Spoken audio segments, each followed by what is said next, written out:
नमस्कार दोस्तों, कार में पत्रकार यूट्यूब चैनल में आपका हार्दिक स्वागत है। आज हम बात करेंगे बंसीधर ब्रिजवासी की, जिसने बहुतों की बांसुरी बजा दी, उनकी बंसी बजा दी। बंसीधर ब्रिजवासी, बहुत सुंदर नाम और बहुत ही अच्छा कमाल काम। आइए जानते हैं बंसीधर ब्रिजवासी के बारे में।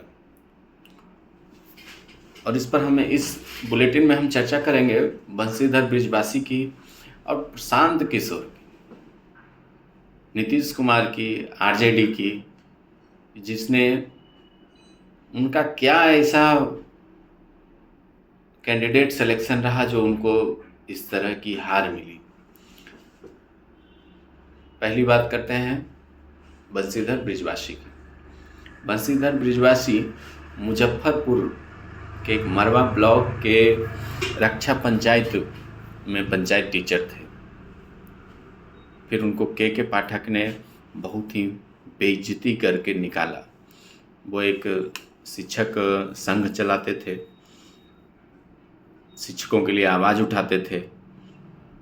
फिर के पाठक को यह बात बर्दाश्त नहीं हुई कि कोई उसके फरमान के, सरकारी आदेश के विरुद्ध में कोई बात रखे।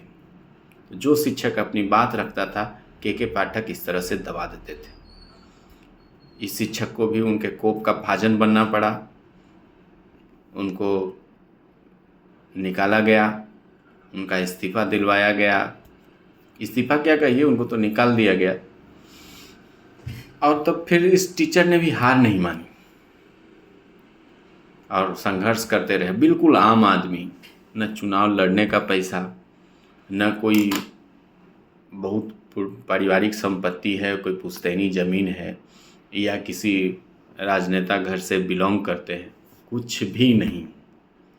सिर्फ अपना हक की लड़ाई लड़े, ईमानदारी से लड़े, शिक्षकों के लिए लड़े।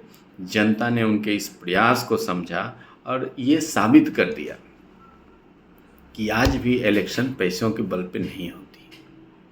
तो पहले उनके बारे में बात करते हैं, फिर बताएंगे। तो इस इलेक्शन से बहुत कुछ क्लियर हुआ है। एक तो प्रशासन को ज़बरदस्त तमाचा पड़ा है। के पाठक को तमाचा पड़ा, नीतीश कुमार को तमाचा पड़ा, आरजेडी को तमाचा पड़ा। दूसरा कि यह चुनाव एक फिल्मी चुनाव साबित हुआ। यह एक फिल्म की कहानी की तरह लगती है कि जिसके पास कुछ नहीं हो वह चाहता है, और जैसे फिल्म में दिखाई जाती है कि एक गरीब लड़का है वो कैसे हीरो बन जाता है। तो सच में वैसा ही हुआ है कि एक गरीब शिक्षक, साधारण शिक्षक, 1500 रुपये माह से अपनी जिंदगी आरंभ करने वाले आज माननीय हो गए।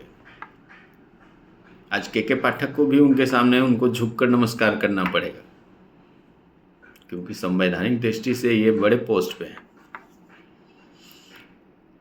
तो पहला बात आज भी जान लीजिए कि चुनाव बिना पैसों के भी जीता जा सकता है। बस आप में वो ईमानदारी से संघर्ष करने की क्षमता होनी चाहिए। दूसरी बात कि आज भी लोग चाहते हैं, उसी को पसंद करते हैं जो कि काम कर रहा है, जो संघर्ष कर रहा है, जो उनके लिए आवाज़ उठा रहा है। पैसा, दारू, मुर्गा पे बिकने वाले बहुत कम लोग हैं। तीसरी बात कि यह चुनाव एक प्रशांत किशोर के मुंह पे भी एक तमाचा है।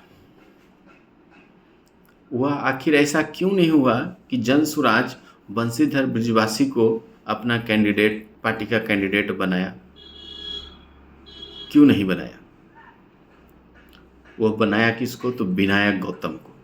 डॉक्टर विनायक गौतम, जिनके कि पिताजी विधान पार्षद रह चुके हैं, माँ कॉलेज की रिटायर्ड प्रिंसिपल हैं, खुद बड़े डॉक्टर हैं, अपना हॉस्पिटल है।